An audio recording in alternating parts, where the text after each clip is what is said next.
Most owners think bad behavior comes out of nowhere, but in dogs, it almost always comes from one thing: stress.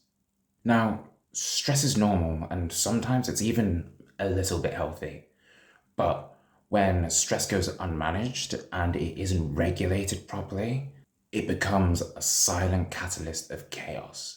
And it can then completely reshape your dog's behavior without you even noticing until it's too late. So, if your dog is barking more, reacting to things that they usually wouldn't react to, struggling to settle, being more unpredictable, more impulsive, then stress might be a huge contributing factor to this. In this video, I'll touch on the two main types of stress, what they look like, how they can affect your dog's behavior, and what you can do to start turning things around. But before we get to the good stuff, let me introduce myself for those of you that don't know. I'm Junior, founder of Paws of Wisdom, where I help overwhelmed owners and their over-the-top and chaotic dogs break free from cycles of chaos, conflict, and finally get back onto the same page so they can just start living life again. So let's start with the two types of stress that you need to understand: acute stress and chronic stress. First up is acute stress. This is the short, in the moment kind of stress that your dog experiences when something alarms or startles them. Think fireworks, the pesky mailman, think stranger danger or a dog approaching if they're reactive. Loud noises, unexpected changes, new environments, anything that can go on to cause a spike in the system can usually be classed as acute stress. With acute stress, once it hits, it shows up fast. So you're looking at behaviors such as barking, lunging, whining, pacing, tense body language, and so forth. And usually with acute stress, once the trigger is out of the picture, once the trigger disappears, stress usually starts to lower down at that point. The problem is owners see the signs of the acute stress, but they're more focused on the reaction, on the behavior, the barking, the lunging, the pacing back and forth, when really they should be more focused on the underlying issue, which is the stress itself.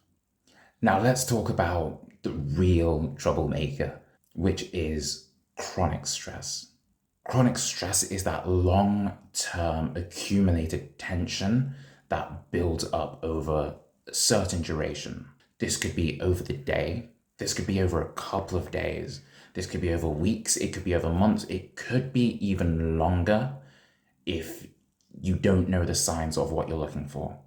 And this one is particularly sneaky for two reasons.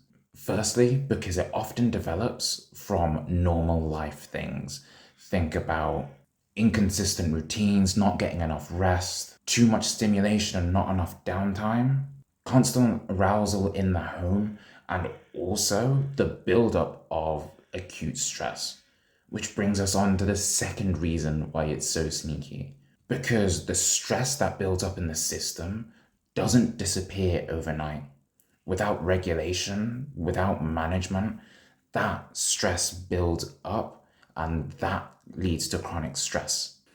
This is the kind of stress that raises your dog's internal baseline.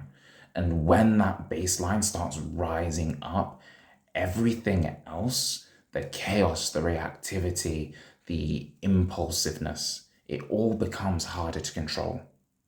Chronic stress is the silent killer of good behavior. It creates dysregulation and it starts to affect your dog's ability to think, to cope, and to sleep. And on a long enough time scale, chronic stress can start chipping away at the internal system. It can weaken the immune system, disrupt gut and digestive system health, and even impact brain health as well. Now, if there's one thing that I want you to take away from this video, it's that stress doesn't just show up in behavior, it shapes behavior. And even though I'm going to go through 5 different ways that it can shape your dog's behavior, There are a lot of other ways that stress can show up in your dog's life and make changes to their behavior. So, number one, stress lowers your dog's threshold. When stress levels are high, it takes almost nothing to set your dog off. A lot of owners that I've worked with use the terms, he reacts from nowhere or she suddenly snapped. But the root cause usually is that their dog is so stressed out that there is a lack of threshold. It's so much easier for them to go from 0 to 100 in 0.3 seconds. Secondly, stress blocks learning and training. When a dog is stressed and dysregulated, they struggle to think, take direction, they struggle to focus, make good choices, and even just listen. This is why so many stressed dogs get mistaken for being stubborn, distracted, unfocused, disobedient, when in reality, their system is just overloaded that they just can't. Next, it's stress builds in the system. As mentioned previously, stress doesn't reset overnight, and because of this, a lot of dogs end up in the same state they were the day before, the next day. And then throughout that day, they build up on even more stress, and they build on more stress, and so forth, so forth, so forth.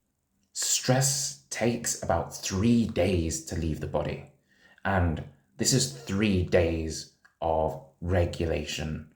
If you keep having stressful days, stress will keep stacking and stacking and stacking until it has nowhere else to go but outwards. Next on the list is stress contributes to the Unholy Trinity. So stress is a big player in what I call the Unholy Trinity, which is stress, frustration, and arousal. These three together are the silent catalysts of chaos. And usually when the Unholy Trinity runs the show, dysregulation, chaos, and bad behavior are literally right behind it. So the more stress in the system, the more we allow it to stack up, the more potent and in control the Unholy Trinity becomes. And finally, stress turns coping behaviors into what we deem as bad behaviors. Dogs that pace back and forth, dogs that dig up the garden, dogs that find ways to entertain themselves in ways that we would rather they didn't. A lot of these behaviors are dogs trying to cope and deal with stress. So if stress lowers the threshold, blocks learning, thinking, training, fuels the Unholy Trinity, then lowering stress isn't really optional. It's step one that we should really be taking. So let's talk about what you can do to fix it. I want to give you a 3-step plan that I actually use for my detox protocol. So step number 1, remove the overwhelm. One of the biggest things that you can do if your dog is living in a state of stress is to remove what is stressing them from the picture. This could mean removing a trigger out of the picture, it could mean reducing overstimulation, but for some dogs, this could even mean taking a pause on your walks, taking a break from walking your dog, even for just a few days, can work wonders in reducing that exposure to stress and also stopping the rehearsal of those unwanted behaviors. Removing the overwhelm also creates immediate relief for both you and your dog. When you give that system the space to breathe, you can then move on to step 2, rebuilding regulation and routine. This is where we take a look at our dog's routine, at what's working and what isn't working. And we want to do more of the stuff that is working and less of the stuff that isn't working. We want to start meeting their needs and focusing on regulation in their routine. So we want to focus on purposeful outlets that can relieve them of frustration that walks just can't. We want to focus on adequate mental stimulation that actually challenges their brain so they can switch off. We want to focus on restorative rest, making sure they're getting enough sleep and decompression throughout the day, that stress isn't building up and carrying on to the next. And then the third and final step is resetting the behavior at the foundation. Once you have regulation, once you have a routine that supports the system, you can then start building your foundation back on top of everything. This could mean doing your loose leash walking. This could mean practicing engagement. This could mean doing your obedience work. Whatever you need to build on top is now manageable now that your dog is more regulated. They can think, they can make better choices, they can listen to what you actually have to say now. So you want to lower that stress, you want to reset the baseline and then rebuild on top of those foundations. You'll be amazed at how quickly behavior can start to shift. Stress isn't just one piece of the puzzle. It's the first domino that usually falls and leads to a worse fallout of behavior. When you lower the stress and you start to focus on rebuilding regulation, your dog is able to think clearer, they're able to make better choices, they're less impulsive, they're more predictable, they're able to settle and sleep throughout the day more. The Unholy Trinity stops running the show. And if you want to learn more about stress reduction, regulation, how best to meet your dog's needs, then check out my regulators community. It's a free community for burned out and overwhelmed owners that focuses on educating about regulation, meeting needs, creating a better routine, and just setting the right foundations for your dog. I'll put the link down in the description, but on the community, you'll find my regulators resource vault, which has a bunch of free resources for you to go through. You'll find a community of other owners who are going through the exact same thing that you're going through, people who actually get it. And you'll also find the official Paws of Wisdom Detox Protocol, which will walk you through exactly how you can lower the Unholy Trinity and how you can even boost the Holy Trinity, reset your dog's baseline, reduce the chaos and the stress, rebuild regulation, and finally get back onto the same page. So if you want a clear plan and a clear system that you can follow, you can find that inside the regulators community. Once again, I'll pop the link in the description at the bottom, and it's completely free as well. So if this video helped you understand your dog just a little bit more, then hit the like button so other owners can find this video and help them too. And let me know below in the comments, what sort of things are you struggling with? What sort of things do you want to hear more of? What other topics do you want to know about? And that wraps up today's video.